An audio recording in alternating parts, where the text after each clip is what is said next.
I'll preface my reaction by saying I in no way want to apologize for the Iranian regime.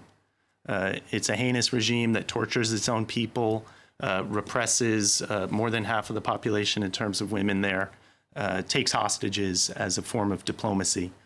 So there's in no way an apology for the Iranian regime. But to say that that what Iran is doing right now hasn't been provoked or is unprovoked is a little misleading in the sense that we talk about a potential war between the U.S. and Iran. But when you undermine a country's currency by more than 50%, you strangle its economy, reduce its healthcare system in terms of medicines, its aviation industry in terms of planes falling out of the sky, and you create conditions for the population that are that miserable, that's already war. It's economic warfare. But when you're a country like Iran that doesn't have the military assets to contest a war with the U.S., they're going to use asymmetric tactics like this.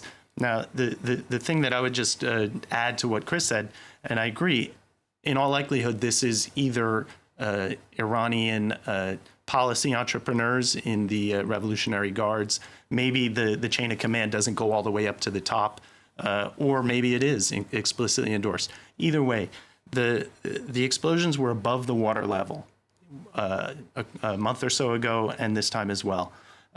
It's deniable. It's also very limited. It's a way of just waving their hands and saying, hey, we're here. Similar to the reaction in terms of the nuclear deal. They ramped up enrichment of uranium, but not to a level where they're actually going to not be complicit with the deal anytime soon. What they're saying is, we're here. We're not going anywhere. We're not going to give in. There will be costs. They can be more in the future. And for now, we still haven't really explicitly done anything to rule out some form of diplomacy. So at this point, the biggest thing they have going for them is the fact that Trump is very, very opposed to another war in the Middle East.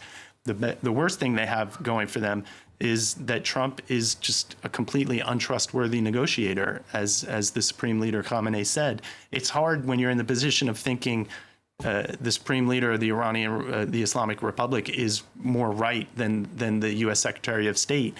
But objectively speaking, that's really what it comes down to. If you're looking for diplomacy, who do you negotiate with in the United States government at this point? Yeah,